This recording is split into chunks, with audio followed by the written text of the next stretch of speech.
But studies find that those account for only 10% of our distractions are caused by these external triggers. Listen, is because regret sucks.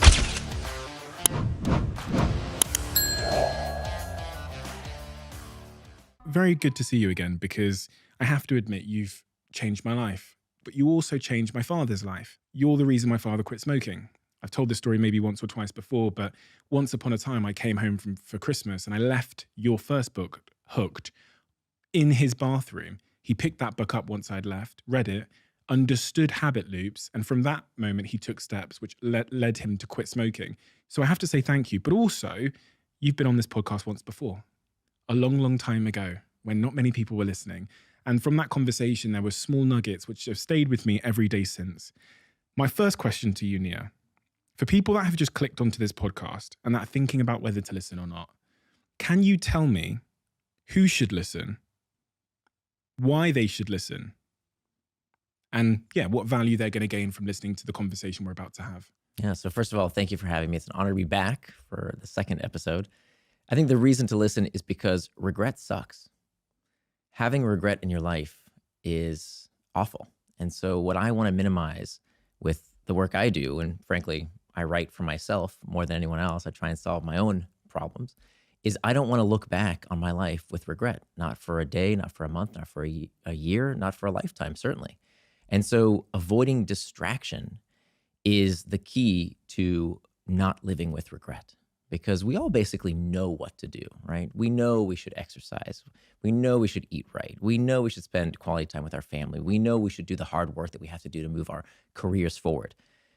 But many times we don't do it, even though we know what to do. And if you don't know what to do, Google it. It's all out there, right? So the problem is not that we don't know what to do. The problem is we keep getting in our own way. And so it's really about becoming indistractable. This is how we live the kind of lives we deserve.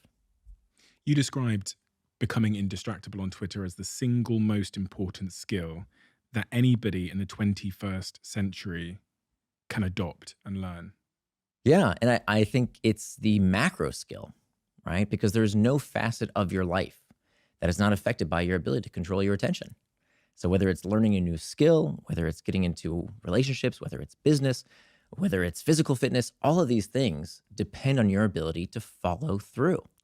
And so that's why I think it's a skill of the century, that if you don't master that skill, everything else becomes much more difficult, if not impossible. But if you do, if you can become indistractable, I made up the word indistractable. It's meant to sound like indestructible. It's meant to be a superpower. It's meant to be a trait that we want in order to achieve our dreams. And so my goal was not to tell people what to do, right? I'm not going to say you need to exercise, you need to live right, you need to do this, you need to do that. That's not my goal at all. If you want to play video games for your waking hours, that's fine with me. What I want to help people do is do the things that they themselves want to do. Whatever it is that you say you want to do with your time and attention, that's what I want to help you do. So why don't we do what we want to do? Because as you say, the information's all out there. We have Google, we have all of these books, we have podcasts like this. But regardless of, we've had loads of health podcasts in a row on this show where we've had the best health experts from all around the world. And I'm sure there's people that have listened to those episodes, have heard, don't eat sugar, don't do this, don't do this, do this, do this, do this. Right. But they're still at home struggling now to turn that intention into behavior. What is standing in our way? What's getting in our way? Yeah, so I wish I could give you a one-sentence answer, but let me back up and kind of frame this a bit. So the best way to understand what distraction is to understand what distraction is not. And to do that, we have to start with where the word comes from. So the word distraction comes from this Latin root trahare, which means to pull. And if you notice that the opposite of distraction is not focus. Many people say, I don't want to be distracted, I want to be focused. But that's not the opposite of the word. The opposite of distraction is traction. That both words end in the same 6 letters, A-C-T-I-O-N, that spells action, reminding us that distraction is not something that happens to us, it is an action we ourselves take. So we have traction, we have distraction.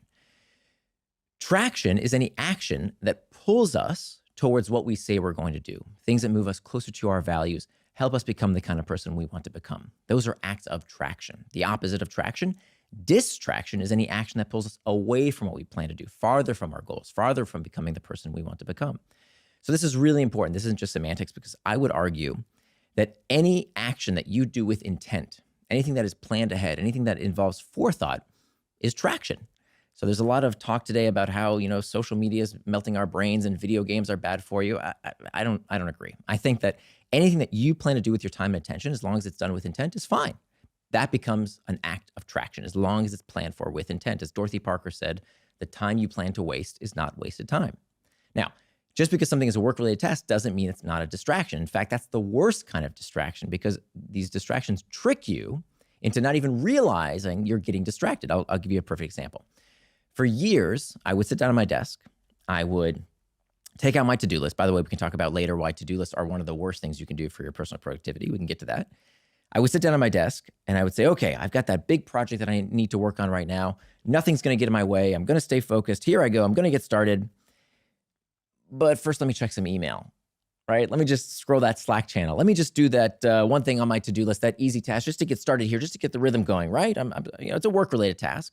And what I didn't realize that is the most pernicious form of distraction, the distraction that you don't even realize is happening. Because if it's not what you said you were going to do in advance within your time and attention, it is by definition a distraction, right? So what we tend to do is we prioritize the easy work. We prioritize the urgent work as opposed to the hard and important work we have to do to move our lives and careers forward.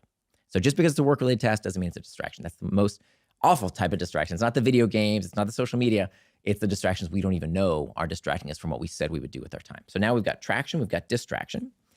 Now the other two parts of the model involve what we call triggers. Triggers are these things that prompt us to action. We have two kinds of triggers.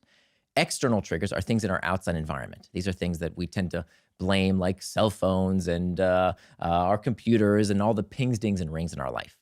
But studies find that those account for only 10% of our distractions. Only 10% are caused by these external triggers. So what's the other 90%?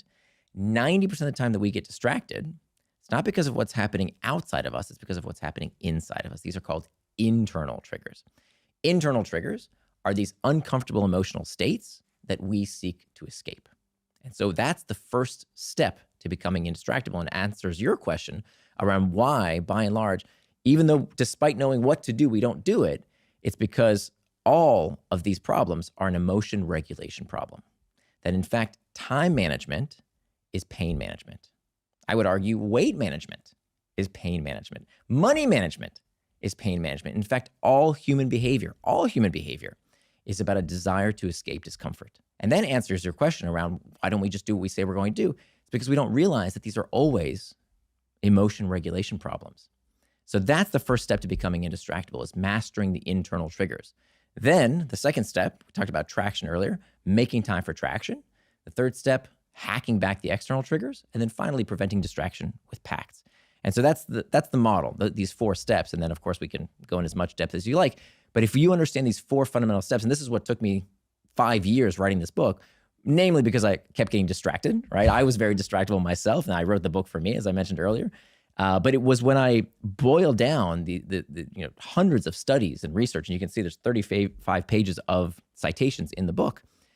It wasn't until I could kind of solidify this model that I could make it practical enough to change lives. It certainly did mine.